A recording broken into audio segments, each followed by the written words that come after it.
Bonjour, c'est Yann de crétonsite.com et aujourd'hui, à la demande de Joseph du blog Top Édition, on va parler ensemble du réseau social Google+. Alors, vous allez remarquer que pour ma part, je n'utilise pas Google+, j'ai plutôt tendance à utiliser Facebook et Twitter, comme vous voyez ici sur mon blog. Pourquoi? C'est un choix volontaire en fait, parce que je trouve que Google+ n'est pas assez développé en termes de réseau social. Il n'y a pas beaucoup de personnes qui l'utilisent et selon moi, il a une durée de vie qui sera bien moins longue que Facebook et Twitter. Il y a une autre raison pour laquelle je n'utilise pas non plus, c'est qu'actuellement il n'y a pas de plugin proprement dit, de plugin valable en tout cas, qui permet de poster automatiquement ces nouveaux articles vers Google+. Il faut tout faire à la main. Et moi, vous savez très bien que je suis un adepte de l'automatisation, donc rien que pour ça, je refuse d'installer Google+ sur mes blogs. Une autre raison également est que vous ne devez avoir qu'un seul compte Google+, et l'utiliser avec votre prénom et votre nom. Les pseudonymes et tout ça sont interdits. Donc si vous avez plusieurs sites comme moi et qu'il faut utiliser votre vrai nom à chaque fois, enfin n'avoir qu'un compte Google+, il va vite être surchargé. Donc voilà, vraiment les raisons pour lesquelles je ne l'utilise pas. En tout cas, c'est un avis subjectif.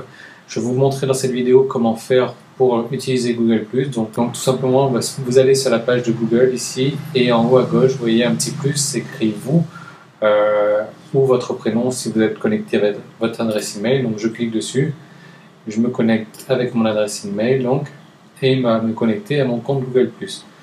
Donc vous voyez, c'est un peu le principe de Facebook en tout cas. Ici vous avez vos amis. Vous pouvez mettre des petites news, etc., etc. Ajouter des photos, ajouter des vidéos, ajouter un événement, ajouter un lien. Au niveau de votre profil, si vous souhaitez le modifier, vous pouvez vous mettre une photo et modifier la manière dont votre profil est vu par les autres, c'est-à-dire un profil public ou privé. Mettre un petit peu plus de votre biographie également. Personnellement, j'ai rien fait de tout cela. Donc je repars sur ma page d'accueil, admettons que je veuille poster un tweet sur un de mes articles. Donc je vais prendre un article, un de mes derniers articles, donc la vidéo de mes vacances où j'ai été à Bali dernièrement, que je vous encourage à regarder si jamais vous ne l'avez pas encore vu. Donc je clique sur ajouter un lien, je colle ce lien. Donc vidéo de mes vacances, suivi avec moi, Krabi, merci de me suivre, etc. Donc regardez cette vidéo.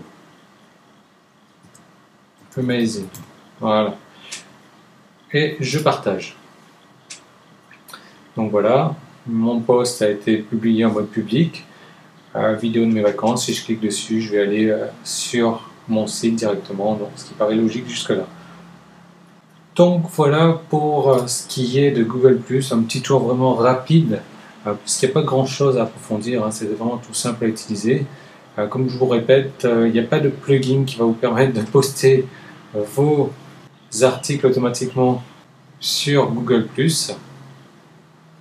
Donc il va tout falloir faire à la main, vous tout seul. Donc voilà, pour ma part, je ne l'utilise pas pour ces raisons. En tout cas, je vous remercie d'avoir suivi cette vidéo, j'espère qu'elle vous a plu et je vous dis à très bientôt.